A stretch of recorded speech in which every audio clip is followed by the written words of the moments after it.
pressure might have given rise to the evolution of these grid cells. And we're going to answer, if you remember how I said in the question answer session, there's kind of two ways to model neural networks. Actually, I guess there's a third way. Anyway, forget I said that. Right. So here, what we're going to do is we're going to train neural networks to solve the problem that this brain area is thought to solve, which is to just navigate, right? As you move around, to try to integrate your velocity to construct a representation of position. And then we'll see that under certain biophysical constraints, these hexagonal grid cells will spontaneously emerge, suggesting that any neural circuit under reasonable biological constraints that has to navigate will have to generate these grid cells. So evolution may have had its hands tied. It had to generate grid cells in order to solve a computational problem, which I think is an interesting observation. But let's start with just the physics part of it. Like how do we model these things? So there's more to it than just a very quick thing, curiosity, is that so we don't even know the relation between grid cells and place cells. So we. Yeah, that's a good question. So so in another region of the brain, the hippocampus, around here, there are so-called place cells that fire if and only if the mouse is in one point in space. So maybe all of these fields are gone, and there's just this field, and that's a place cell. So the place cells are downstream of the grid cells, and so it's thought the place cells are obtained by taking linear combinations of grid cells with an appropriate threshold, right? That's one model. But it's actually a recurrent circuit. The grid cells also receive information from the place cells. And if you disrupt place cells, you get a disruption in grid cells. And the thinking behind that is that the place cells serve as an error correction mechanism for correcting the grid cells. Anyway, I won't be talking about all of those details for this talk, but that's the rough relation. They're connected in a bidirectional circuit. You get rid of grid cells, you get rid of place cells, you get rid of place cells, you get rid of grid cells. Yeah. Okay.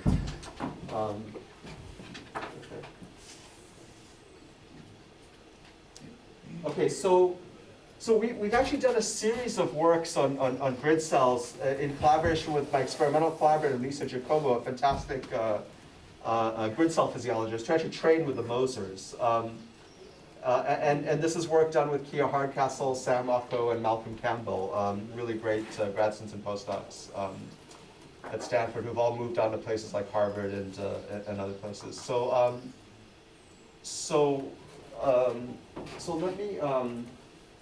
let me motivate the notion of navigation by a particular problem. Okay, and this was the problem that we were also trying to solve. This is actually a problem that both robots and animals have to solve. So imagine the plight. Well, we're so used to moving around in three-dimensional space that we think it's very natural. But actually, it's a very difficult problem, right? And so imagine it from the perspective of this poor little Roomba, right? This little robot that's supposed to vacuum your hallways, right? So it has some limited sensors, it has some visual sensors, it has some touch sensors, and you've placed it in a new room for the first time. Okay? It's never experienced that environment anymore before. And the expensive ones, they can actually construct an internal map of the environment and use it to navigate, right? So how does it do that? Okay? So first, it's in a new room, it has to figure out where in the room it is, right? So that's called the localization problem. I'm in a new room, how do I figure out where I am in that room, right? But you're in a new room, so you don't yet have a map of the environment, right? So the question is, how can you localize when you don't even yet have a map of the environment that you're in? Okay? May I ask what localize means when you don't have a map? That's a good question. That's the question I'm asking. Yeah. So I'm going to give you a solution to this problem, and once I give you the solution to this problem, it'll sort of become clearer. There's another aspect to it, which is how do you build a map of the environment if you don't know where you are in the environment, right? So this is kind of a nested chicken and egg problem, right? It's called the Simultaneous Localization and Mapping Problem, SLAM. And it's a huge problem that's garnered a lot of interest in the robotics literature. Because as you're building a robot, you have to solve, a robot that can navigate efficiently through an environment, you have to solve this problem. And so what we're going to do is we're going to explore how known mechanisms of local synaptic plasticity and neural dynamics can work together to learn a consistent map of the environment over time through exploration. Okay? And grid cells will be part of that solution.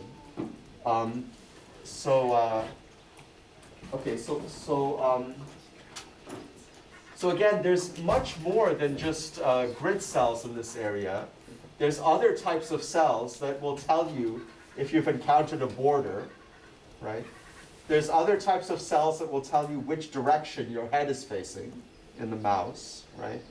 And there's other cells that will tell you how fast you're going. So the firing rate of a cell is monotonically related to the speed of the mouse.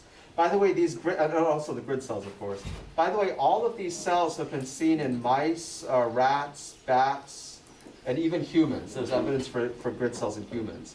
So these are conserved across many, many animals across the phylogenetic tree. Okay, so what we're going to do is we're going to try to put it together. We're going to try to construct a model that involves grid cells and that solves the SLAM problem, right? And it makes experimentally testable predictions in mice that we will then corroborate in our collaboration with Lisa. Okay. So if we think about, so you might ask, these representations of space and movement deep within the brain, right? How are they constructed, right? Because we don't have direct access to these abstract representations of space. We only have access to the pitter-patter of photons in our retina, acoustic sound waves coming into our ears, and just touch sensors and vestibular sensors that tell us when we're turning. So we only have very, very low-level sensors coming in from the periphery. And from these low-level sensors, right, from the retinas, from proprioception, we also have access to the effort motor commands that our spinal cord sends out, right? From these very, very low-level signals, we have to construct this abstract representation of position, right? So how might we do that, right? Well, we can estimate our velocity, right? Through multiple sources of inputs, right? We have a history of the motor commands that we've sent out through our spinal cord.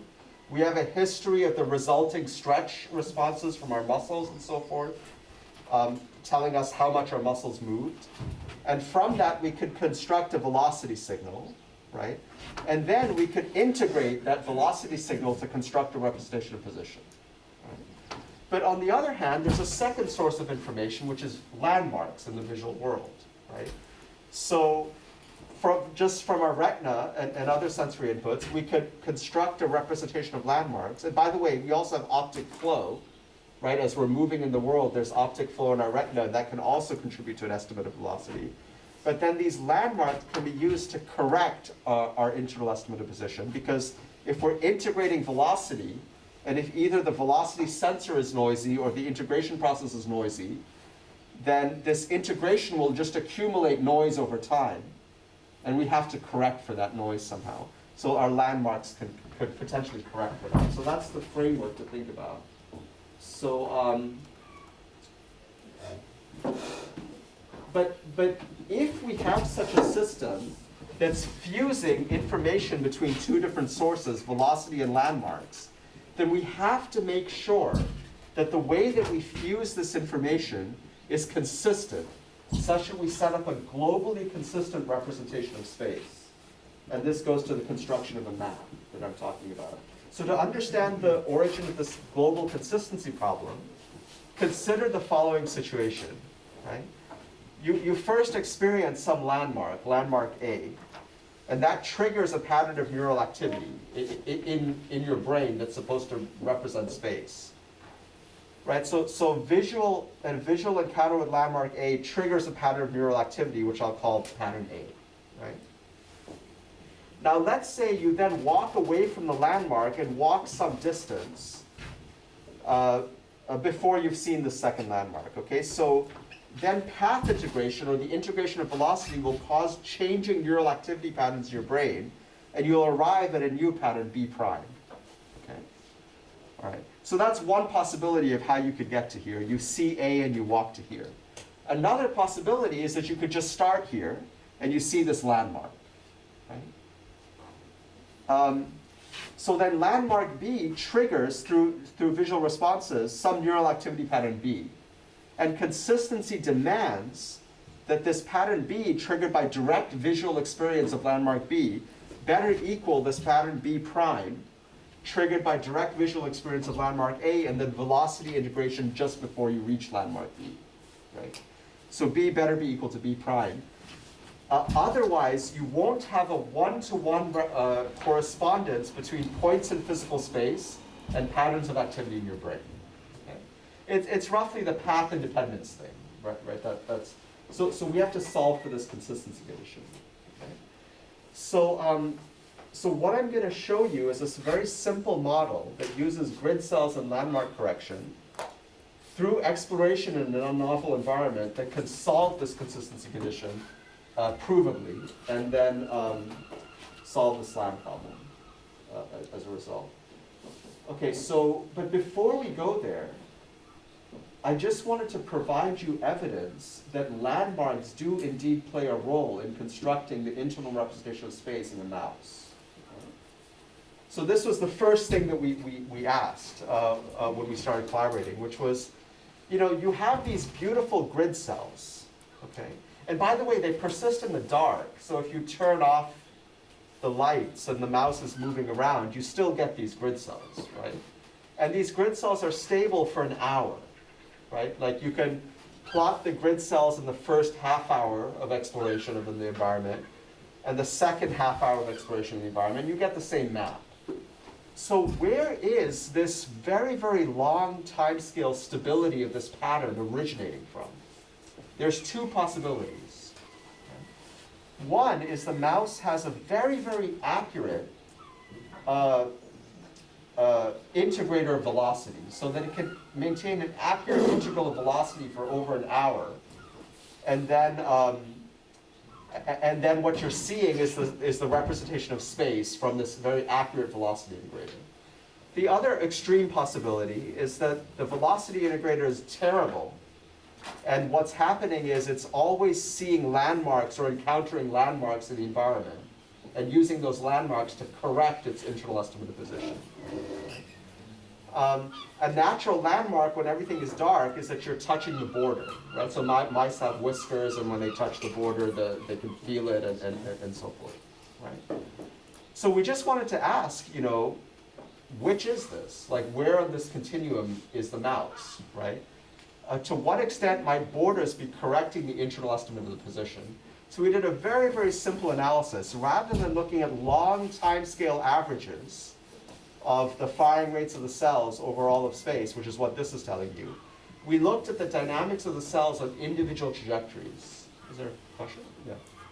I was just wondering, how big is a mouse in this? Oh yeah, so this is 1 meter by 1 meter, and a mouse is maybe about this big. Mouse is like 6, depends on which mouse, but yeah, they're 6 to 10 centimeters. Good question. I forgot it's a physics audience, so I have to answer things like how big is a mouse. Turns out even I don't know. I have error bars in my estimate of how big a mouse is. But okay, so anyways, to assess whether a boundary corrects the internal estimate of position, we did a very simple analysis, which surprisingly no one had done before, which was look at individual trajectories of the mouse, right? And look at where the spikes actually occurred, right? So the black traces are all the trajectories of the mouse, okay? These gray dots are every time a spike occurred, we place a dot at the location of where that single cell fired, right? These black dots are the centers of these clusters or firing fields, right? And on a single trajectory, we computed where each spike occurred, and we computed the distance from that individual spike to the center of mass of the nearest firing field. That's roughly a measure of the error, like how far away from the center of the firing field is that spike occurring. And we just computed that error as a function of time since the last border touch. And what we found is that this error rises very, very quickly. Within about 40 seconds, the error almost doubles. Okay? So what this is telling you is that the velocity integrator is pretty terrible, right? It has a doubling rate in its error of about, in about 40 seconds error doubles, right? So the long-term stability of this pattern, it would completely decohere if the mouse were not encountering borders all the time. And the mouse is typically running back and forth, Mice actually don't like to be in the open field. They hate being out in the open because they could get eaten by birds. So they like to be in the corners. So they actually there's a lot of black trajectories, especially down here, for example. But anyway, they run back and forth from border to border, so the borders are always correcting the integral estimate of space. And that's what's leading to this long time scale stability, yeah? But, so why even thinking that we're kind of integrating velocity? Because I mean, if I close my eyes and I do a couple of, I walk 30 centimeters, I'll be convinced I'm already at the wall. I think I'm really bad in if I don't have landmarks, so I'm really bad at integrating velocity to get position. Yeah, people have done psychophysics experiments in humans and so forth, and you're not as bad as you think you are. But we are generally pretty bad. But if you walk 30 centimeters, you probably won't think you're at this wall. Yeah, okay, I was exaggerating. Yeah, but yeah, I mean, it's a good question. But this is already telling you that velocity integration is relatively bad, right? With the doubling time, error doubles in about 40 seconds, right? So that's not so good. Yeah.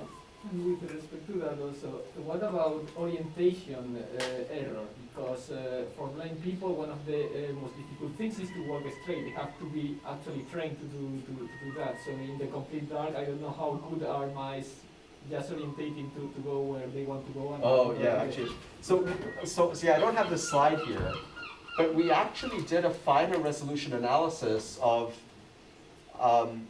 in which direction is the error corrected the most. So for example, if you hit a north-south border, you receive no information about where you are along this axis, but you receive a lot of information about where you are along this axis, right? So what we showed by resolving the error vector into the parallel and perpendicular components relative to the last border touch, we showed that errors were preferentially corrected perpendicular to the border and not corrected parallel to the border, as predicted by this simple geometric argument. Right? So this error correction is spatially anisotropic, and that anisotropy is explained by the direction of the last border. So on the side of the experiments, I guess they did more than one. So I mean, the natural things to do as an experimentalist would be to have an arena which is 10 meters long by 1 meter large, and so the error on the localization of this point should be much larger along the orientation of the channel than perpendicular. Yeah, stuff like that has been done. So people have been experimenting with arenas of different geometries, and so some people have the capacity to do a very long 10-meter thing, and they do see that the variability in the position of the spike grows with distance from the start. People have seen that as well. Yeah. I wanted to ask if it's known how this is due to mini genetics and how to cultural differences. Because for instance, there are populations about the landmark, for instance, Right. we are more oriented to use left and right. Yeah. This is not at all true for some populations that use just the sun. And Interesting. like for instance that we have a more intrinsic system of reference, while some other that are exactly genetically exhausted but are more extrinsic ones. Right. That's a good question. In terms of the interaction between nature and nurture and developing our very low-level systems for navigating, and I don't know too much about that. I would be surprised if,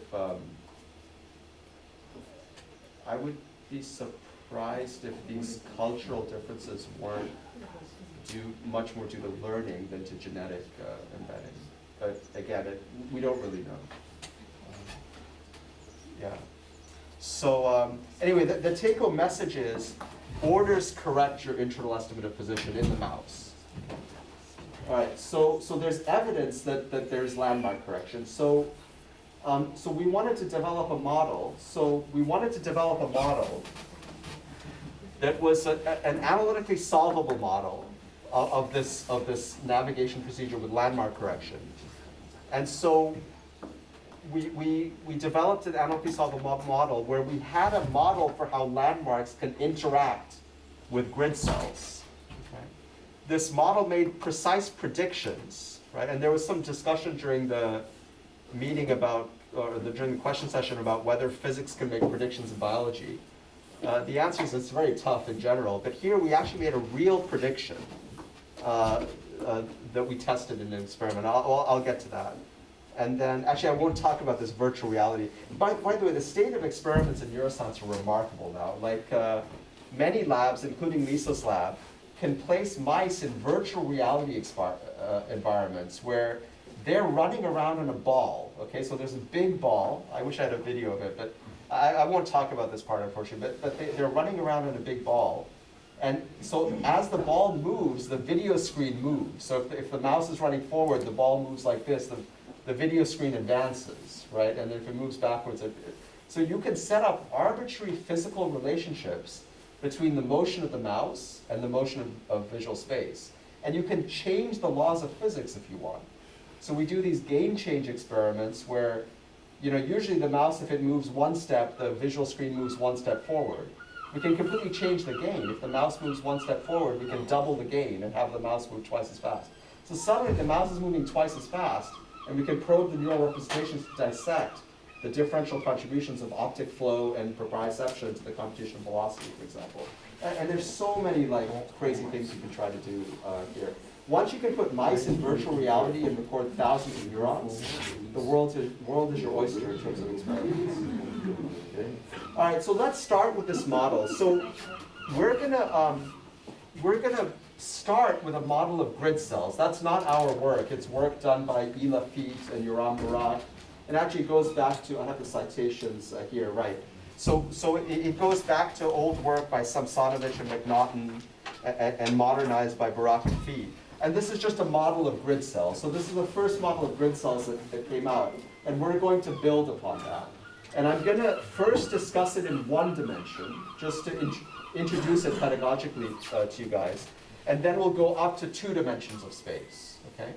So, so the idea is, again, it's the same type of neural network, right? But we're going to imagine that the neurons are now arranged on a ring. It doesn't have to actually be a physical ring, but topologically they're arranged in a ring. And we're imagining that the excitation, you have local excitation here, and long-range inhibition here, coming out from one neuron, and this connectivity pattern is translated across the entire ring. Okay? So it's no longer a random connectivity, it's a very structured, one-dimensional lattice-like connectivity, right? And you can ask, what are the stable patterns of activity that might exist on this ring? And basically with the appropriate, just with a rectifying nonlinearity, what will happen is this local excitation, long-range inhibition, in a translation invariant pattern, will set up a translationally invariant manifold of stable activity bumps, right? So for example, one activity bump might be this neuron is firing a lot, this neuron's firing a little bit less, this neuron's not firing much, and so forth. And this is one sort of activity bump. Okay? But of course, the entire connectivity is translation invariant. So another stable activity bump would be the same bump, but just translated, and so forth. So this is what's called a ring attractor. What that means is that there's in n-dimensional firing rate space, there's a one-dimensional manifold of stable fixed points, right? And those stable fixed points correspond to bumps of activity that are translated across the ring. So we can parameterize the long time steady states of the system by a single number, which I'm going to call the attractor phase. Okay? This attractor phase is just by definition the point on this ring at which the bump takes its maximal value. Okay, so in general you have this neural network has an n-dimensional state space, but the manifold of stable steady states is just one-dimensional. And you can do model reduction and think about the dynamics of this phase variable. Are there steady solutions with several bumps? Yeah, you can also get that actually. Yeah, that's also possible. And does that relate anyhow to the Turing patterns? Because you have an inhibitor and an exciter. Yeah, with the inhibitor we diffuse faster. Exactly. It's Turing all patterns. related to Turing pattern formation, and when we go up to 2 dimensions, you'll see the hexagonal patterns appear because of that. And I'll talk about that. Good questions. All right. Okay, but now this network doesn't really do anything, right? It doesn't path integrate. It doesn't have velocity inputs. It can't move the bump around at will in a manner driven by velocity. So what we're going to do is we're going to assume that, by the way, just to foreshadow a little bit, you might think that I'm constructing a very weird, ornate model. I'm just dreaming as a physicist and maybe even hallucinating a very complicated model just to get what I want. And you might be right. Later, in the second part of the talk, the metaphysics part of the talk, I'm going to show that if you just train a neural network to path integrate, out pops this model. Okay? To qualitative, just to some extent. Okay, but anyway, so let's keep going with the construction of this model. So, okay, so how do we get the bump to be driven by velocity? So what we can do is we can assume that we have another ring of velocity cells, one that's sensitive to east velocity, so these cells will fire if and only if the mouse is moving east, and another ring that's sensitive to west velocity, these cells that fire if and only if the mouse is moving west. And the firing rate will be proportional to the velocity, or the speed. Right? Now, what do these cells actually do? How do these cells affect the cells that maintain this bump? Right? Well, the east velocity cells, we assume that their outgoing synaptic connectivity is shifted. Oh, I'm sorry, these are velocity position conjunctive cells. So they'll fire if and only if the mouse is moving east, and the position of the mouse is at a certain point in space. So what these cells will do is they'll connect to this ring attractor, but using a shifted outgoing pattern, right?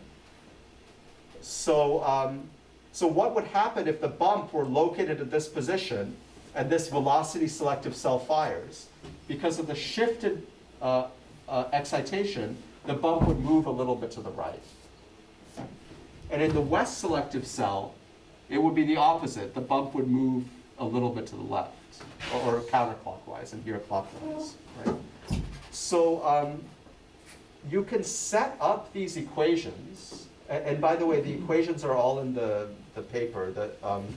But you can set up these cells so that what will happen is that you can reduce the dynamics of this model to just the dynamics of this phase variable, i.e. the position of the bump, and you can set it up so that the temporal derivative of the phase is linearly proportional to the velocity. Okay? So this kind of a structure can implement path integration. Okay? And again, this is a very old idea. It goes back to 1997. This was a model for simulating head direction, actually, right? If you move your head, if you move your head to the left, how do you integrate your position in the head? By the way, there's a really cool. Okay, so again, this was originally a model of head direction. We're co-opting it for a model of grid cells, but there's been a recent discovery by Vivek Jayaraman at Janelia Farm in the U.S. where they asked, how does a fly maintain its head direction? Okay. And what they found in the fly's brain was a literal compass, okay? a ring of cells that looks like it's literally a physical ring in the fly's brain. And as the fly moves its head to the left, the bump will move to the left. And if the fly moves its head to the right, the bump will move to the right. Those are remarkable, like this physical structure. And all existing experiments are consistent with a rough model that looks like this. Okay? So that's kind of really intriguing. Okay, so anyway, just to see the equations, these are the equations. So this, okay, so S of U, so U is a coordinate on this ring.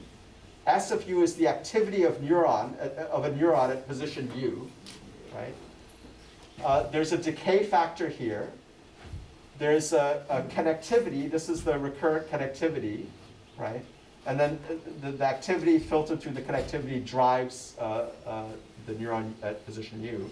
And this is the nonlinearity that you need to get stable bumps, right? This is the input from the east selective cells, and there's a shift. This is the input from the west selective cells, and there's another shift. And there might be landmark inputs, which I'm going to discuss next. Okay?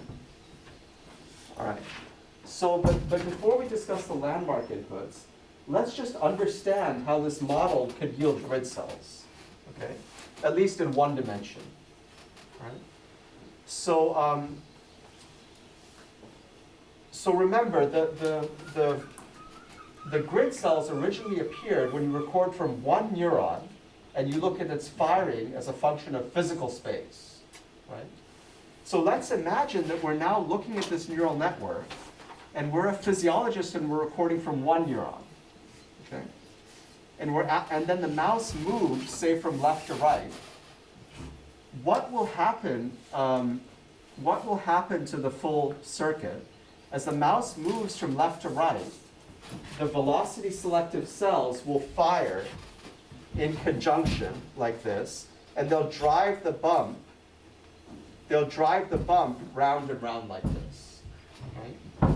So as the bump moves round and round like this, if you watch this neuron, it'll fire up and down like this, and you'll get one grid cell, right? If you record from a different grid cell, it'll have the same spatial period, but it'll be shifted in spatial phase, and so on. And so this population of cells becomes a population of grid cells, all with the same spatial period, but different spatial phases, just like we see in the brain. Okay? Does that make sense? Yeah, all right.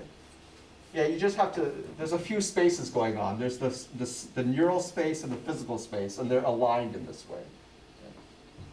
All right.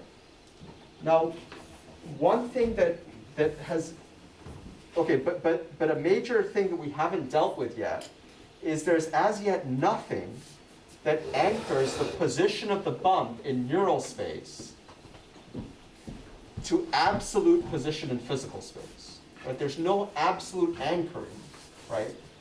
If we're going to navigate and construct a map of the world, we have to anchor our internal sense of where we are, so all of the landmarks in the room. We can't just have the bump move around as we move around. That's not enough to construct a map. So, okay, so now this is where we start adding new stuff, okay? So we imagine that if you encounter some new landmark, right, you see some visual input, that visual input generates some pattern of activity in your sensory areas.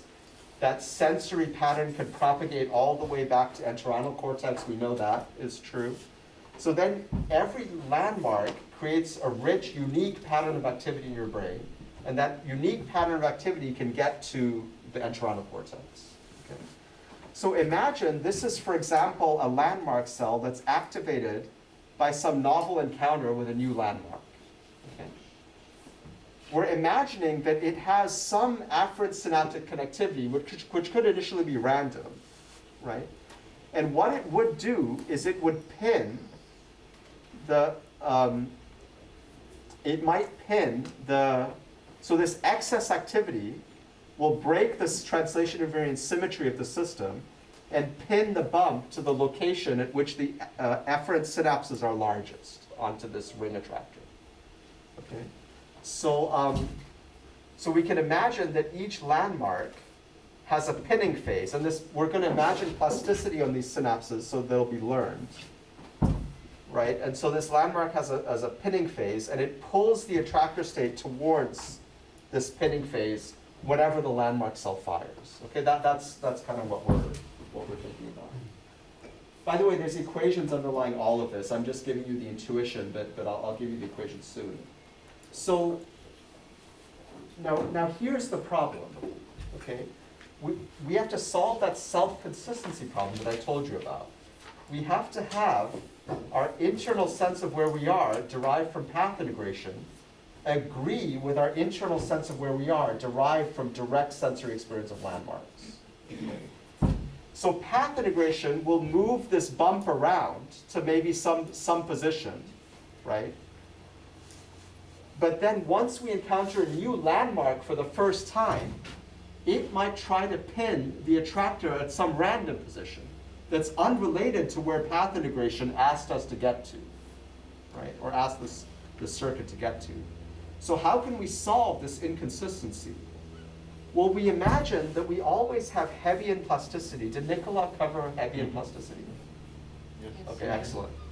Okay, but just to remind ourselves, Hebbian plasticity strengthens synapses, strengthens the synapse between neuron I and neuron J whenever they're both co-firing, right? And then we also imagine there's some weight decay that weakens synapses generally, right? So what would happen here, right? In this inconsistent situation, we imagine that there's weak synapses to lots of neurons here. So this neuron is firing because path integration is asking it to fire, and this neuron is firing because a landmark is asking it to fire. So these two neurons are co-firing, so then this weak synapse from this neuron to this neuron could get strengthened. These neurons are not co-firing, so weight decay could weaken it. So then if we see this persistent discrepancy multiple times, then Hebbian plasticity can fix it and make the pinning phase of the landmark cell consistent with the attractor phase that path integration drives it to. Right? That's the basic intuition. Yeah. Just a clarification because I'm getting a bit lost. Sure. So here the space, it's a ring, so we have just 1 degree of freedom. Yeah. Are we imagining that when the mouse actually moves into dimension, this is not going, they're going to be 2 degrees of freedom? Yeah, for the attractor? yeah. Okay. That's right, yeah. All right. Yeah, I haven't discussed 2D yet at all. I Okay. will get to it. So, All right, but yeah. I mean, there should be let's say a one-to-one correspondence between this attractor phase, let's say, and a point in physical space. Eventually there will be. Yes, eventually there will be.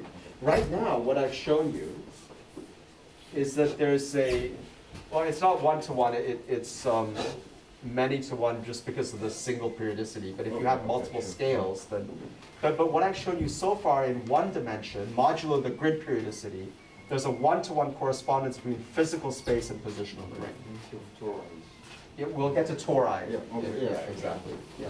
Of many different scales. Of many different scales, yeah. Then we get the one-to-one correspondence Okay. between 2D position and 2D. By the way, if you're not aware of this, there's also people have been recording from bats moving in 3 dimensions, right? And they've been measuring grid cells in bats, and they're not hexagonal grids. It's a 3-dimensional amorphous lattice. And there are various theories as to why that may be, including theories that Leonard-Jones particles form hexagonal lattices in 2 dimensions, but amorphous glassy patterns in 3. But anyways, that's an observation. How that observation relates to bats is unclear, to be honest. Okay. So, And bats eat mice. huh? And bats eat mice. Oh, I'm sure, yeah.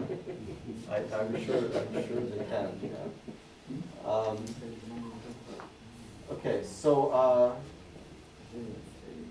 okay, so now we have this very interesting coupled dynamics between neurons and synapses, right? Because the dynamics of the circuit, the interaction between path integration and the pinning of the landmark cells, is determining where the bump is. But where the bump is determining which synapses get stronger and weaker between the landmark cells and the grid cells. But then, which synapses get stronger also change the pinning phases. So you get this coupled dynamics between neurons and synapses. And so it's a very complicated nonlinear dynamical system, right? But you can actually reduce it. You can do model reduction to reduce it to a much simpler dynamical system, and I'll try to walk you through that. So this is the full system, right? This is the nonlinear dynamics of the bump system, and there's also the velocity stuff, which I haven't put here, but we showed on the previous slide, right? This is the, so W sub I of U is the synaptic weight from landmark cell I onto the entire ring attractor parameterized by coordinate U. So if you have a neuron on the ring attractor at coordinate U, this is the weight from landmark cell I to that neuron on the ring. Okay. So Hebbian learning is saying whenever I fires, compute the average value of the activity of a neuron at U. And so that drives the synapse up, right? But then you have the weight decay. Right? So that's what's implementing this. That's what's implementing this motion from here to here. All right. So we can reduce. So you have a very high-dimensional dynamical system, right? You have degrees of freedom that are the firing rates of all of the neurons in the ring attractor, and you have degrees of freedom that are all of the synapses of a landmark cell onto the ring attractor. Okay. We can reduce this just to the attractor phase, right? Because most of the time, this activity pattern is just a bump and it's moving around. So this entire high-dimensional dynamical system can be parameterized by a single number, the attractor phase. Okay. And this weight vector can be parameterized by a single number, the pinning phase, i.e. the position of peak activity onto the ring. So that's the pinning phase. So you have this battle between the attractor phase and the pinning phase. Okay. And this is how that battle plays out. Okay. The attractor phase is, of course, driven by velocity. Right? But it's also driven by the pinning phase. So for example, this is the physical position of the mouse. Right? So we're defining a landmark to be whenever the mouse is in a certain limited region of space, the landmark cell fires. So this function hi of r of t is roughly like a delta function at some position, at some particular position, when r of t equals some r naught. Okay. This is some overall gain that's not important. But whenever this cell is firing, i.e. this term is non-zero, then the attractor phase is pulled towards the pinning phase of the landmark. Okay. So there's kind of two forces on the attractor. There's a drive due to velocity and a pinning due to the landmarks. Okay.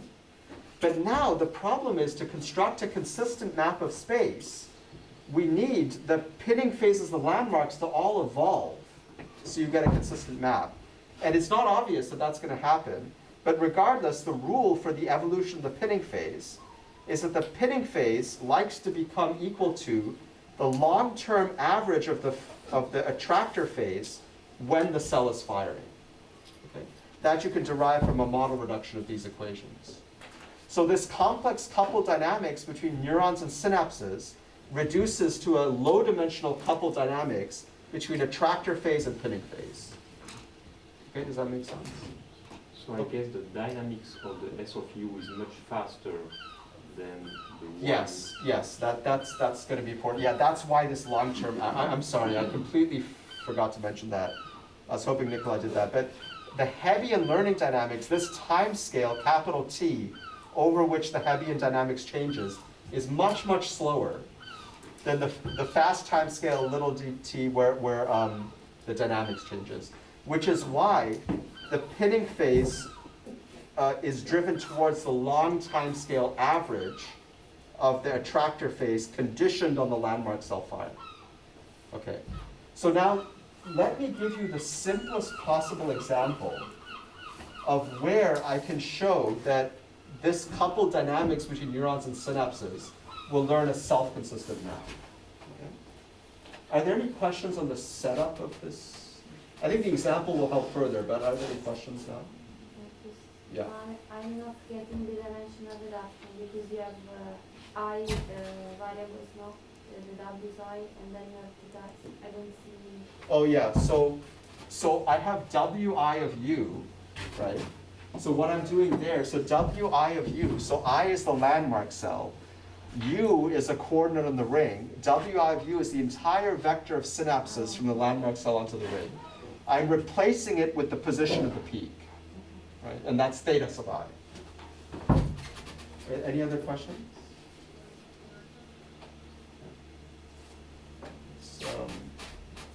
Okay, yeah. Now here's the simplest example of learning a self-consistent map of space. Just a mouse running from one end of a track to the other. So let's say that you kind of place the mouse in this track for the first time. The mouse has no clue how long the track is. It's got to figure that out through exploration. Right? So how might that work? Okay.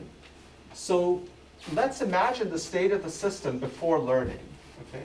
So the mouse encounters this left border, and it has some visual cues saying it's in a new environment that it's never been in before. So when it's at the left border, it knows that it's at some landmark, and that landmark will have some pinning phase that could be completely random, right? Okay, but whatever that pinning phase is, it will pin the attractor phase at that point, right? Then the mouse will move from the left border to the right border, right? And path integration will advance the phase like this, right? And it'll end up at the right border, and it'll encounter this new border that it's never seen before. That border may have some other pinning phase that may be completely inconsistent with the phase that path integration asked the landmark cell to arrive at. Right? So this is the inconsistency. Okay? But Hebbian plasticity comes to the rescue.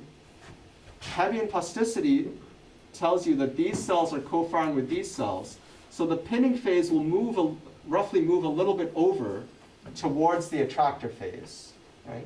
But then it'll pin the attractor phase again, right, to this point, and then path integration will move it back this way, and it'll end up at a different phase from the pinning phase of the west border cell. But then Hebbian plasticity will take over, and this pinning phase will move over a little bit, and so forth. Right?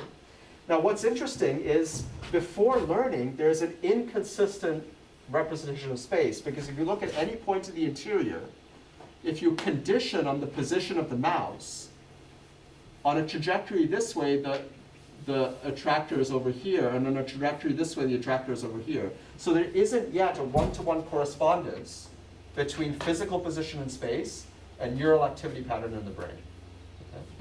But it's getting better and better, and eventually, after enough learning, what will happen is you'll arrive at this happy situation where the pinning phase of the west border cell plus the phase advance due to path integration will be exactly equal to the pinning phase of the east border cell. Right? And you can kind of see how Hebbian plasticity will eventually get you there, and then vice versa. And vice versa. And now, you can see that there is a one-to-one correspondence between physical position and the activity in the brain, such that the activity of the brain depends only on where you are, not how you got there. Yeah? So does this mean that it is easier to learn in an arena of the right size that matches some other, let's say... Yeah, it's a good question. It's unclear that the mouse has some prior over what sizes of arenas it typically would encounter in real life. That prior would have to show up as some non-random phase discrepancy between the west border cell pinning phase and the east border cell pinning phase. And I'm not sure that exists. What we do know is that the first time a mouse goes through some arena, the grid cells are not that stable, right? They show some kind of instabilities on the first few passes, and then they lock in, right? So that would be qualitatively consistent with this model, but we don't know yet if it's quantitatively consistent. I'll show you, that's a little bit hard to check quantitatively because you get so little data from the first few trials, right? I'll show you another quantitative prediction that comes out of this model that's much easier to test. Yeah. So just to be clear, so after learning, what happens is that when the mouse reaches the landmark, you get to the pinning phase, Right. and that has to be smooth. So the whole representation of the surrounding space, so the mapping from the phase attractor and the physical space is made in such a way that when you get to the landmark, you have the pinning phase. Or is there like an abrupt transition where the phases change as long as the moment they get to the landmark? Yeah, well, at least according to this model, what would happen is there would be some strange abrupt transition here, Okay. right? Where once you get to the landmark, there's a sudden change in what's going on in the brain. These sudden changes will be easier to see as we can record many, many cells simultaneously from medial axonal cortex. That hasn't been as easy to do so far because of the way the medial axonal cortex is located in the brain. But recently, because of these new probes called neuropixel probes, that are these long probes that you can enter directly into the brain, you can get lots of neurons simultaneously. By lots, I mean like order 50 to 100. And so once you see 50 to 100 cells, even if you only have one trial, by leveraging statistical power across cells, you might be able to see abrupt transitions. Typically, we've only had 1 to 3 cells, and they're noisy, so it's very hard to see an abrupt transition.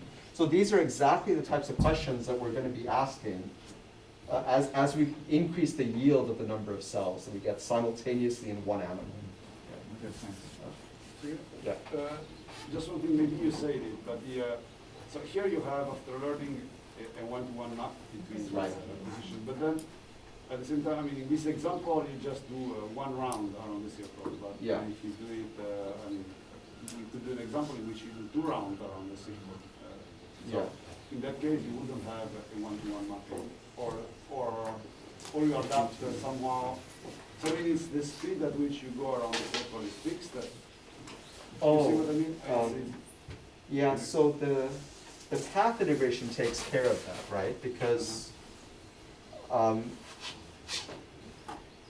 yeah, you're just integrating velocity, right? So if you go fast, your phase will advance twice as fast, and your position will be twice as long in the same amount of time. So, so your representation will be a function of space, not of speed, right? Is that what you're asking, or no? I'm not sure. So I just mean that, I mean, maybe so you adapt the velocity at which you go around the ring, or not? Because if this is fixed, then... Oh no, the velocity is it's whatever the mouse chooses. So yeah, so what I didn't understand is that if you imagine that in the example you did, so you do 2 rounds around the circle before arriving at the end. oh, so it's not a circle actually. It's a track. Did I have the, yeah? I don't know, but It's a 1D track, right? So you go from here to here. Yeah, no, I was meaning, sorry, in the neuron space. Oh, in the neuron space. Oh, yeah. To circle in the neuron space, Yeah. then you would have that while the mouse moves this way, you have 2 points which correspond to the same point in the circle. Oh, I see. Yeah, so then you would get 2 pinning phases that are consistent with that, right? Yeah, exactly. So how you solve this problem? I mean, in that case, you don't have a one-to-one mapping between the neuron space and the physical space. Yeah, then the pinning would be weaker, right? Okay. So I think that gets solved by having multiple scales and pinning across grid cells of multiple scales. And then I think that would solve that problem. Yeah. We have to think about that a little bit. Yeah. So at the beginning, in the slide of learning, Yeah. when when you show that, okay, yes, when it is on the second boundary, Right. and then you say it learned through plasticity, Right. but this does not like exactly correspond to the new finished phase. Is it like a little bit shifted? Yeah, it's a little bit shifted. So the idea is you need multiple rounds, like Yeah, so 5 or 6 rounds. or There something is like not really in correspondence. Yeah, it's not yet in correspondence, right? So this is a little bit, so this arrow, like if I were to move it over here, is somewhat here, right? So it's a little bit closer to the actual ending phase. So it's the red arrow that is Yeah. moving. The because red it's- arrow is moving, exactly, yeah, Okay, due to okay. plasticity. But plasticity is slow, so it moves a little bit, right? Yeah, And yeah, you, yeah. you just go back and forth a few times, and then it'll fix Then itself. little by little we'll adjust. Exactly, Okay. exactly. And then eventually you'll get to this situation. Alright. Yeah. One question. By the way, we can simulate all of this, and that's what happens. Like, we don't just do theory by cartoons, but we explain by cartoons, yeah. Yeah. What are the dynamics of the variance of the bump that is traveling? Because I imagine that the storage capacity to learn landmarks is related to the how to distinguish two states that might be close, and this depends on how broad is this distribution. Yeah, it's a good question. I mean, basically, what you want, I think if it's narrow enough, that it's not, if the width of the flying field is a small fraction of the entire width of the domain, then you can learn landmarks to that resolution. Right? But then you also have multiple scales as well, so that always helps, essentially. I think that's the basic idea. Okay, so, all right, so I gave you one example. So this is actually, in some sense, this is a toy slam problem and a solution to it, right? Imagine you're inside the brain, you have a mechanism that can integrate velocity, and you have a mechanism that tells you, boom, a cell fires, boom, I saw one landmark, another cell fires, boom, I saw another landmark. That's all you have access to. And by exploring with that access to that circuitry, you can construct a consistent map of space. And then you can actually use it to plan and imagine, right? You can actually imagine, what if I were at this landmark and I moved a certain distance, what landmarks would I see? So you can reverse the circuitry and use it to imagine and plan as we go. And we don't have a full model for that at all. But that's what's thought, that's what we think our brain is doing. We navigate actual space and we construct a map of legal trajectories through that space. And then once we have that map, we can exploit it to imagine new trajectories, plan them, and take them. Though it's kind of a mystery how we actually do that, but that's what we get. Now let's, as I promised, let's go up to 2 dimensions, and then I'll prove I'll state a general theorem that we proved, that for arbitrary numbers of landmarks and arbitrary numbers of dimensions, we'll always learn a self-consistent map. Okay, but let's expand to 2 dimensions. Okay, so in 2 dimensions, and again, this is work done by Ilafid and Yoram Barak without the landmarks, and then we added in the landmarks. So here's the basic idea. So to get hexagonal grid cells in 2 dimensions, imagine that you have a 2-dimensional sheet of cells, right, with local excitation and long-range inhibition, and that this connectivity pattern is copied in a translation invariant manner. So here, Turing pattern formation will set in, right? And the stable patterns of activity are hexagonal grids, right? And so this is a famous result in Turing pattern formation. If you haven't seen that before, but I suspect that most of you have, but here's a very simple heuristic argument for why that happens, right? So imagine here's the neural sheet, okay? And let's imagine that the strength of the recurrent excitation, nearby excitation, is strong enough, and the long-range inhibition is strong enough, that the homogeneous state is unstable. Okay? So the homogeneous state of 0 activity is unstable. So then what kinds of patterns could possibly form? Well, let's imagine that the neurons in some local region mutually excite each other, right? Let me try to do this with 2 colors.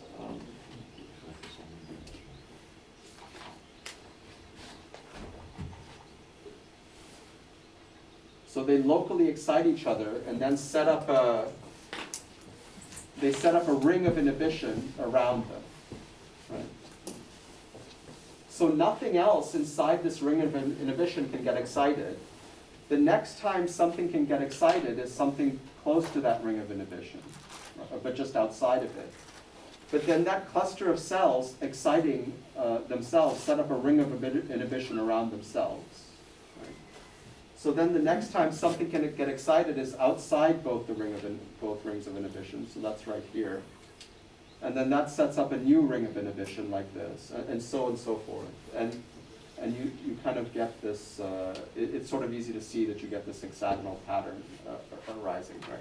This is a heuristic argument, but it's the simplest. If you want to explain it to neuroscientists who don't know physics, this is the thing that you say to them. Okay. So, shoot, I forgot that was a video. Can we strike that?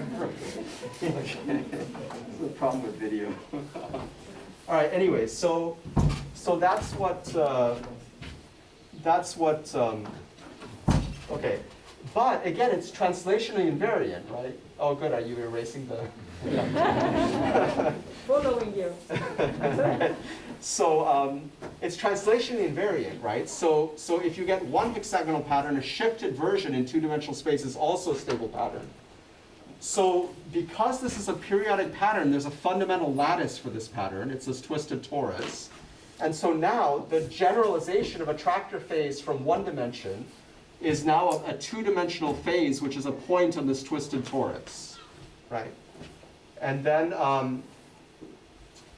okay, so now let's add in the landmark cells. So let's imagine now that we have a border cell, right, that fires whenever the mouse is along, say, the south border. Okay? That border cell will learn a pattern of synaptic connectivity onto the neural sheet. What will that pattern look like? It'll look like the sum of the activity patterns that occur on the grid cells as the mouse moves this way, right? So then the sum of those activity patterns is this pattern, and you can view this as the set of synaptic weights from the border cell onto this network, right? But it respects the periodic lattice structure, so you can view this now as a line on the twisted torus. Okay? And so what happens is, when the border cell fires, it excites all of these grid cells, right? Or in other words, it constitutes a one-dimensional wall on this twisted torus, and it pulls the attractor phase in this direction, but not parallel. That's what explains why this border cell corrects errors perpendicular to the border, but not parallel to the border, because it doesn't have information parallel to the border. It's averaged that out, so it can't correct it. Right? So that explains that early observation that I mentioned. Anyway, so all of this generalizes, it's not conceptually that much more difficult, just you have to keep track of those things. But now, with that, we can actually prove something. We can prove a general theorem, okay? At least if you have any number of localized landmarks, the border cells make things a little bit more complicated to prove a theorem, but the simulations work out, as I'll show you. But for localized landmarks, in any number of dimensions, this coupled dynamics between neurons and synapses will always learn to self-organize an internally consistent map of space, such that the pinning phase of any landmark A, plus the phase advance due to path integration to another landmark B, will equal the pinning phase of that landmark B, for all pairs of landmarks. Okay? So, and it's kind of intuitive to see, I mean, the basic idea is this example, but I'm just saying that this special example generalizes to arbitrary numbers of landmarks in arbitrary dimensions. So that's a solution to the SLAM problem, essentially, in a biologically plausible manner. Okay. But again, I should emphasize it's a solution to the SLAM problem in a toy setting, where we already have access to landmark cells that fire if and only if you're at a certain point in space. In actual technological application of SLAM, you have a video camera, and you have to use information from pixels to construct landmarks, which is a bit difficult. Okay, so now you could say, okay, this is all well and good. You constructed a nice theory for me. You made up a lot of stuff. Can you teach me anything new? Right? And so this theory actually makes a striking prediction. And honestly, when we learned about this prediction, I thought, oh crap, we're in trouble. This is never going to work out because your brain won't behave this way. But this is the prediction. okay? Remember, the border cells pin the attractor phase a little bit, right? So the way it works is, due to some details that I'm sort of skipping, but because of this pinning, what will happen is the pinning will suck the grid cells a little bit towards the border that you last came from, right? I'm not deriving that for you, but that's actually a consequence of the model, right? But at least that statement is easy to understand. So that suggests a prediction. If I were to compute the grid cell firing rates conditioned on all trajectories that leave the right border versus construct the grid cell firing rate field conditioned on all trajectories leaving the west border, then the two grid cell firing maps will be spatially shifted relative to each other a little bit. This one will be sucked a little bit to the right, this one will be sucked a little bit to the left. Not by much, maybe about, for reasonable model parameters, about 2 centimeters a shift in a 1 meter track. Okay? Now, so that's why I thought, like, oh, we're in trouble, this is not going to happen in real data. Okay? But nevertheless, we tried to make this prediction. So what we did was, we computed these two conditional firing rate maps. Firing rate maps for a grid cell conditioned on all trajectories in which the mouse left the west border, and a second one for the same cell, but conditioned on all trajectories when the mouse left the right border. Individual cells are noisy and all that, so so what we did is we computed the cross correlation between these two maps as a function of the spatial lag. Okay? So we spatially shifted this map by some amount up and down, left and right, and then correlated it with this map unshifted. This is the spatial lag, and we see that there, as predicted by our theory, the peak of the correlation occurs when this map is shifted a little bit to the right relative to this map. So the peak occurs here at about 2 centimeters. Okay. On the north-south, we did the same thing, and we see that the peak of the cross-correlation occurs when this map is shifted a little bit up relative to this map, but not left or right. So this peak occurs, just about here. So remarkably, this is a prediction that no one thought to make in the field, and it turned out to be correct. Now you might ask, is this a bug or a feature? Okay. Why should it be that A, it falls out mechanistically from the model, but B, is there a metaphysical reason why it should be that way, right? And a Bayesian analysis suggests that maybe this could be a feature, not a bug. So for example, if your velocity integrator is noisy, but you know that you were at the west border a while ago, a better estimator of where you are now, might be to bias your estimate towards the location you were most recently at. Now, there's under certain conditions that might actually be a good thing to do, but in all honesty, we haven't done the full Bayesian analysis and analyzed the nature of the signal and noise in the system to see if for this system that is the best way to bias your interval estimate of position. But I'm just saying biases in an estimator in general are not always a bad thing. In many cases, a biased estimator can outperform an unbiased estimator in the sense of minimum mean squared error in many, many situations. Okay, here's a post-diction that we were able to explain. Here was a really funny observation that if you take these grid cells and you put them in an irregular container, okay, when you put them in an irregular container, they deform a little bit. Okay? So, so why do they deform? When we simulated our model, we found a similar deformation. And the basic idea, again, is the interaction between the boundary cells and the grid cells. What the boundary cells do is they reset the phase. Now this is the 2D phase on the torus. They reset the phase according to the boundary cell. So in order for the grid cell to fire again, the phase has to advance enough to get away from the pitting phase of the border cell in order for it to fire, which is why the firing fields become sensitive to the boundary in this fashion. So this strange observation just falls out from our model. And again, we weren't trying to get this observation, it just fell out. Here's a cool prediction that nobody's tested before. It's a classic physicist prediction of a topological defect in the grid cells, right? So remember that the condition for a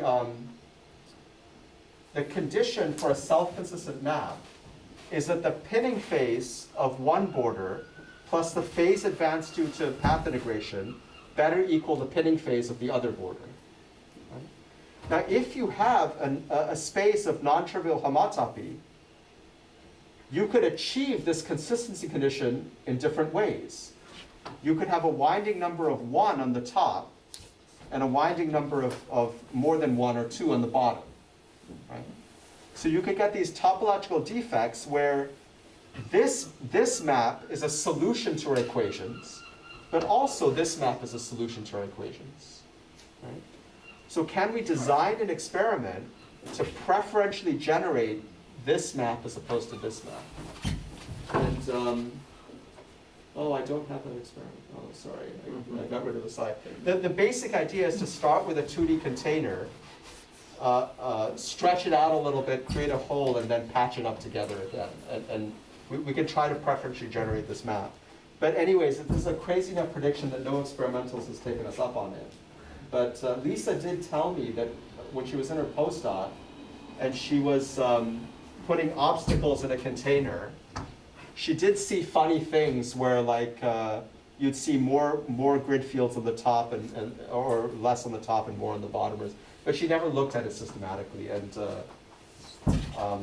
yeah, so this experiment has not been done. But we like it as a fun prediction. Okay, so let me,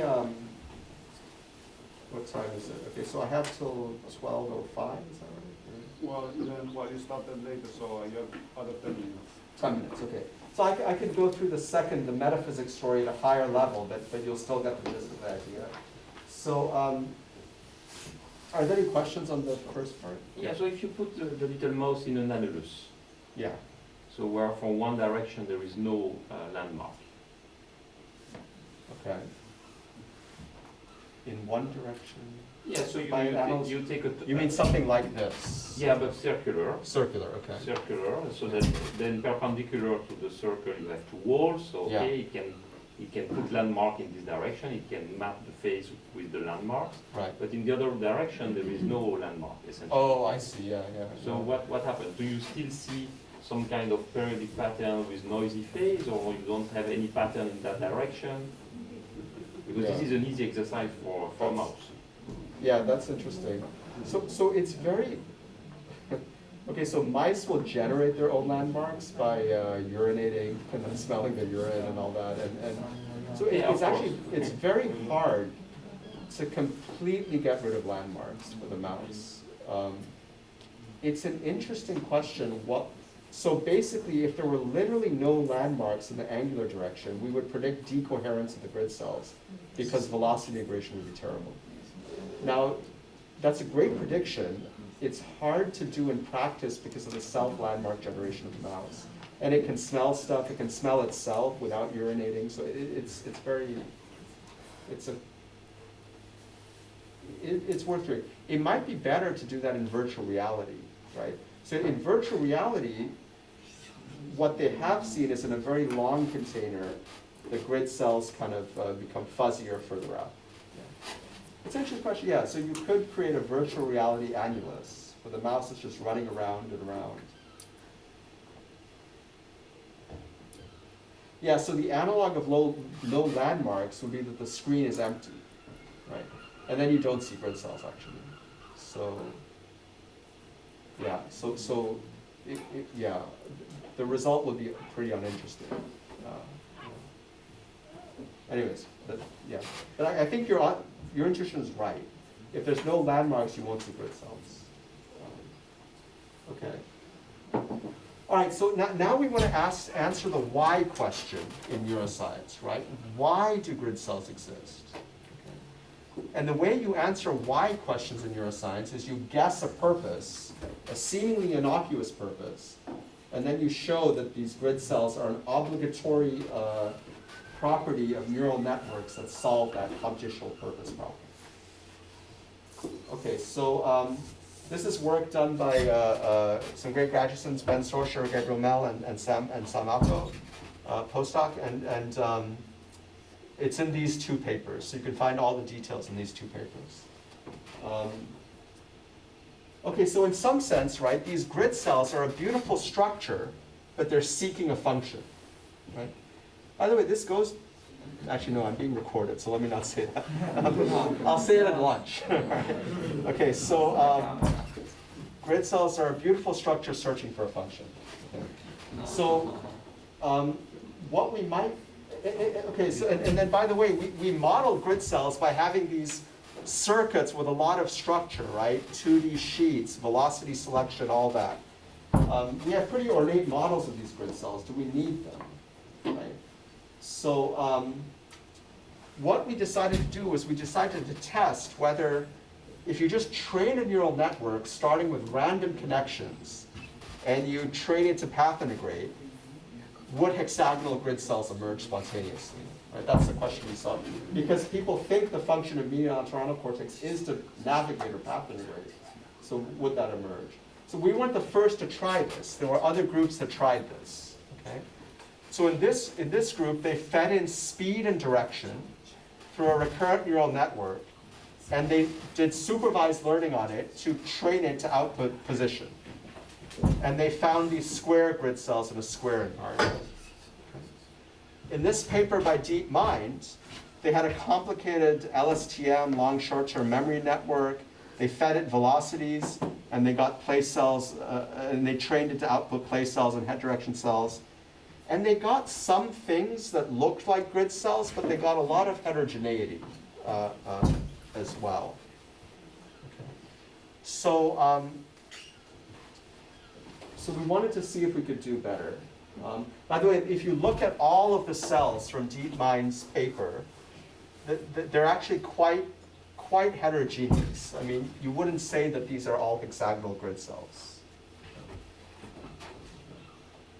So, yeah, so previous works found either square or highly heterogeneous firing fields in square environments.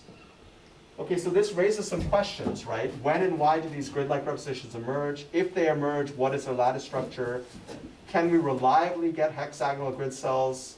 What are the circuit mechanisms, and how would we understand them? Okay, so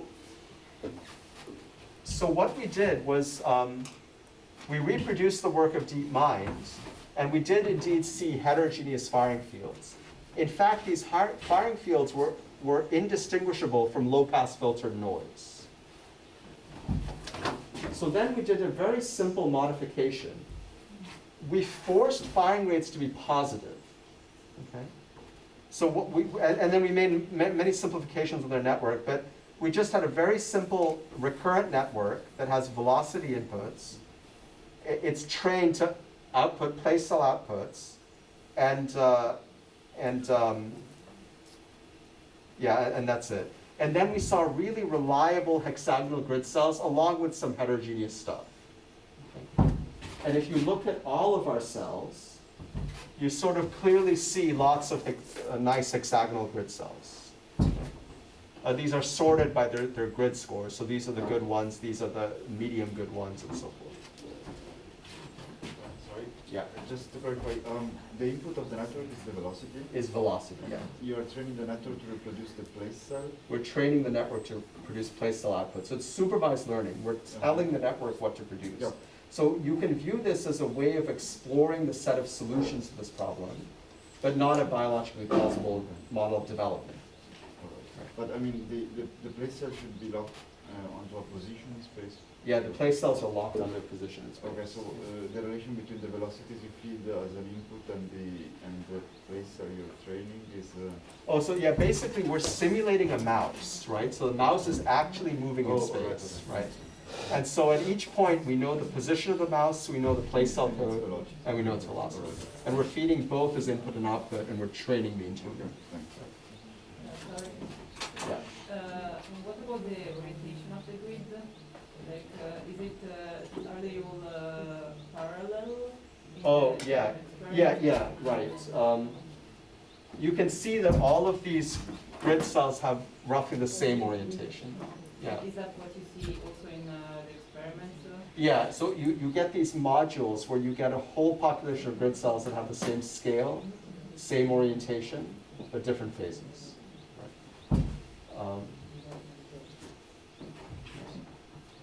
Okay, so we got these hexagonal grid cells. Let me just double check the time. Okay, let me stop in just like 2 minutes. Let me give you the take-home message. So we developed a mathematical theory for why we would get either square or heterogeneous or hexagonal grid cells, right? It depends on the frequency content of the desired place cell output. And this is basically our theory, right? So we analyzed the dynamics of learning in these networks just in the final layer. And what we showed is that the patterns that the grid cells learn are given by the similarity structure of the spatial code, right? So this is how similar is the desired place. So at each point, so this is physical space, physical 2D space,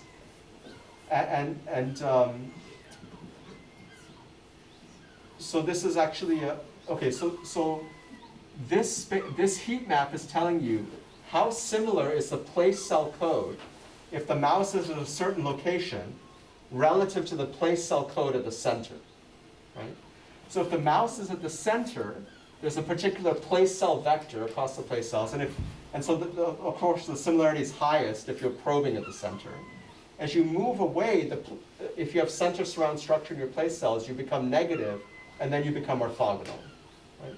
So this is the similarity structure of the desired output, okay? This matrix has a set of eigenmodes that are roughly Fourier modes, okay?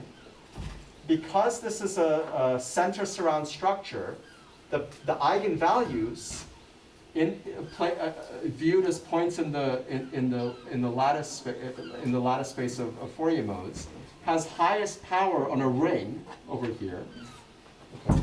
And so the representations, the intermediate representations that get learned, use the power in the desired outputs. So you're going to learn you're going to learn intermediate cells that are superpositions of Fourier modes that are already present at the output. Okay. Now let's review how we get lattices of different types, right? Square lattices are superpositions of two Fourier modes that are orthogonal to each other, that are on the lattice, aligned with the lattice. If you were to just, without any constraints, linearly combine Fourier modes on the ring, you get heterogeneous patterns. But if you combine Fourier modes on an equilateral triangle on a ring, then you get hexagonal grids. Okay? It turns out that the positivity constraint, what it forces you to do is it forces you to use the Fourier modes available to you, but it promotes it promotes using Fourier modes whose Fourier wave vectors sum to 0. And that comes about from the positivity constraint, which can be simply modeled by a cubic term in this Lagrangian, where sigma is this, I'm going way too fast for this to make sense. But the basic theory is that we can reduce the dynamics to this pattern-forming system, where G is the grid cell representation, sigma is this matrix, and the positivity constraint can be modeled by a cubic term. And this is the famous kind of Lagrangian that's a pattern-forming Lagrangian that yields hexagonal grids. And the cubic term is what promotes the hexagonal grids. And that falls out from an analysis of the neural network. And so without the positivity term, you're stuck with these kinds of patterns. And that's what DeepMind saw. And that's the basic take-home message. We can also analyze the network and understand how it works. And it behaves a lot like the networks that I talked about in the first part of the talk. And let me just stop there.